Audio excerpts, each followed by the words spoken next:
L'histoire, ça s'écrit à tous les jours. Puis d'année en année, on apprend des nouvelles affaires. Il y a 40 ans, j'ai fait un début de recherche pour le livre sur les vétérinaires et j'ai découvert que moi, je cherchais sur Daubigny. Puis finalement, j'ai découvert McEachran.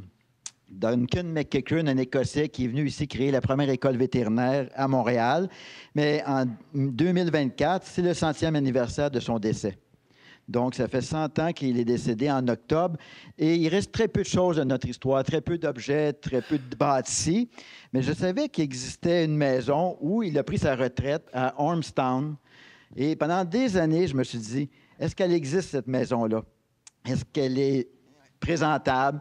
Puis, avec ma conjointe, on a décidé l'été dernier de partir à la recherche de la maison de McEachran. Fait que c'est ça que je fais avec vous aujourd'hui, un petit voyage pour voir un petit peu si on a réussi à découvrir cette fameuse maison de McEachran. McEachran, bon, c'est sa tombe, il est enterré à Montréal. Il y a une rue à Montréal qui s'appelle l'avenue McEachran. McEachran, comme je vous dis, c'est le vétérinaire le plus important au pays, au Canada, dans notre histoire. C'est un des 3 plus importants en Amérique du Nord et souvent un des 5 à travers le monde au 19e siècle. Il a métamorphosé l'histoire de la médecine vétérinaire. Je ne ferai pas une conférence là-dessus un jour, mais rappelez-vous de ce nom, Duncan McEachran. C'est vraiment le père de la médecine vétérinaire au Québec, sans nombre d'un doute. Donc, Duncan McEachran, c'est lui. Donc, évidemment, regardez, c'est assez magique, là. Il est en couleur puis il bouge. L'intelligence artificielle, hein? On est presque rendu là. Donc, c'est à ça qu'il ressemblait vers l'âge de 35 ans. Jeune Écossais, dynamique, pas très grand, les yeux bleus, beau bonhomme, avec un caractère quand même d'Écossais. Pas évident, là, mais quand il voulait quelque chose, il l'avait. Donc, c'est à lui qu'on voit, on voit ici cette école-là sur la rue Union, donc le college, le Montreal Veterinary College, construit en 1875 avec ses 10 000 à lui de ses poches, fait avec sa clientèle. Donc, c'était à cette époque-là l'hôpital vétérinaire, l'école vétérinaire la plus moderne en Amérique du Nord. C'était le seul endroit où on enseignait en 3 ans le cours. En Ontario, c'est seulement 2 ans, aux États-Unis aussi. Donc, vraiment, un avant-gardiste et vraiment quelqu'un là, qui était à l'avant-garde là, de la médecine vétérinaire. Ça, c'est là, la fameuse maison. Une photo qui date de 2014. C'est une carte postale de sa maison de campagne. Quand son école a fermé en 1903, mais quelqu'un était déjà dans la soixantaine, puis il a décidé de s'en aller à la campagne. Donc, il a été à Ormstown, parce qu'il y avait beaucoup d'éleveurs à cette époque-là. C'était quand même une région là, qui était agricole, puis il y avait des élevages de Ayrshire. On faisait beaucoup de l'importation. On commençait avec le Holstein. Donc, il a fait construire ça. Il a fait les plans lui-même. Il a fait construire la maison vers 1910. Elle aurait coûté, cette maison-là, entre 9 000 et 25 000. La maison a coûté cher, c'est parce que il y avait aussi des granges. Donc, lui, ce qu'il voulait faire pour sa retraite, c'est d'avoir le plus bel élevage de chevaux Clydesdale au pays. Donc, il s'est fait construire non seulement une maison, on voit des photos avec la belle grande galerie. C'est à Ormstown, sur le bord de la rivière Châteauguay. Donc, c'est à peu près tout ce qu'on avait comme indice. Et on avait aussi cette magnifique photo. Là, on ne voit peut-être pas bien, mais regardez la qualité des granges qui s'est fait construire. La maison est au fond là-bas. Il a acheté le terrain, c'est l'équivalent de 117 terrains de football. Imaginez, là. C'est énorme ce qu'il a acheté. Il a acheté tout le bord de la rivière. La maison est au fond. Il a fait construire ses granges. Il a fait venir des chevaux directement d'Écosse. Il a gagné une médaille d'or d'agriculture à cette époque-là comme un des élevages les plus impressionnants, les plus modernes.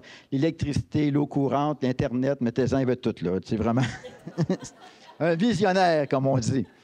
Donc, ce qu'il a fait aussi, c'est qu'en 1910, arrivé sur place, il a dit on va faire une exposition agricole.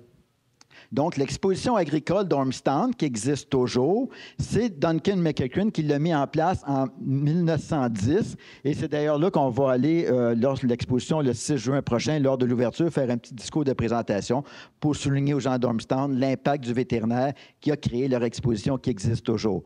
Pour exemple, à Saint-Hyacinthe, l'exposition date de 1834. Donc, il y a des expositions agricoles qui sont vraiment très vieilles. 1910, c'est vieux, mais Saint-Hyacinthe, c'est la plus vieille au Québec. Donc, on part de cette expérience-là. Vous voyez ici la fameuse parade. Donc, à chaque fois, il y a une parade à Ormstown pour commencer l'exposition agricole. Évidemment, il y a des foires, des manèges, un peu de tout. Ça dure 3 à 4 jours. Donc, c'est vraiment une grande tradition là, à Ormstown.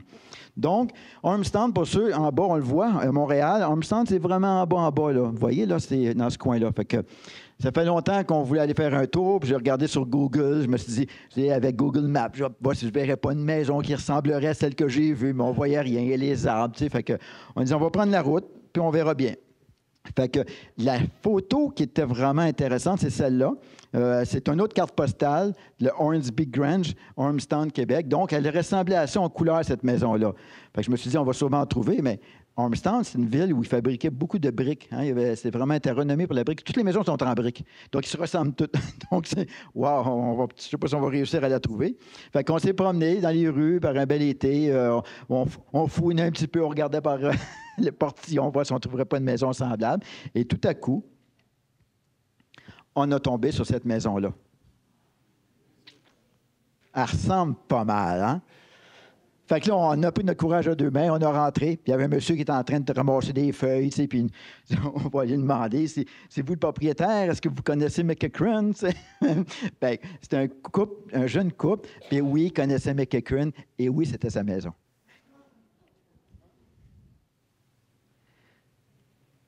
Fait que pour vous situer, on voit le village d'Ormstown qui est à droite, puis une petite flèche complètement à gauche en rouge, là, c'est là qu'est la maison. Elle est située sur le bord de l'eau. Ça, c'est ce qu'on peut voir maintenant.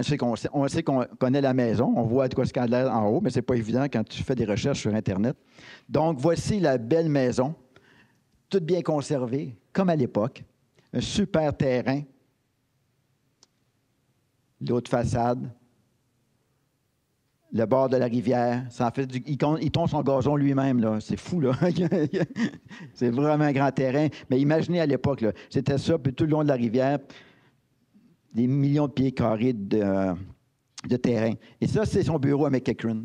Fait que la maison d'aujourd'hui, j'ai fait un petit carré rouge, c'était son bureau de travail.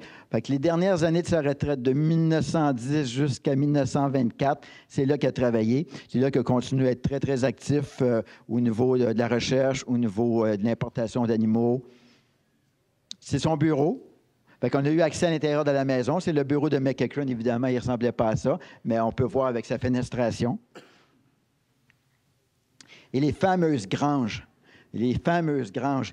Aujourd'hui, autour de la maison, il n'y a plus rien. Il y a juste un boisé.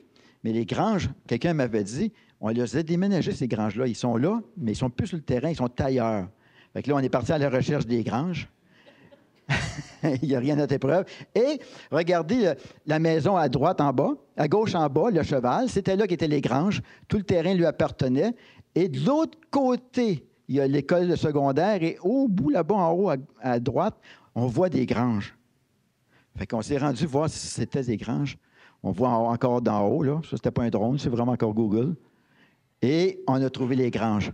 Fait que c'est les granges d'origine de McEachran qui a fait construire en 1910, qui sont toujours debout.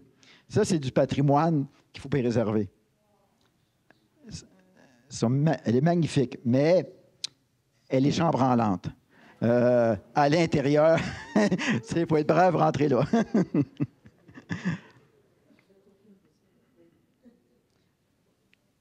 Fait que je ne sais pas combien de temps ça va tenir, mais je sais pas si je les prends en photo, je vais sortir plus vite. On aura au moins un souvenir. Il y a encore des artefacts. McEachran. Je vais essayer de faire le lien avec le conférencier qu'on va avoir dans quelques minutes. Mais quelqu'un en dehors du fait qu'il était aussi un professeur, qui était un chercheur, qui était vraiment quelqu'un d'incroyable, il travaillait aussi dans l'art.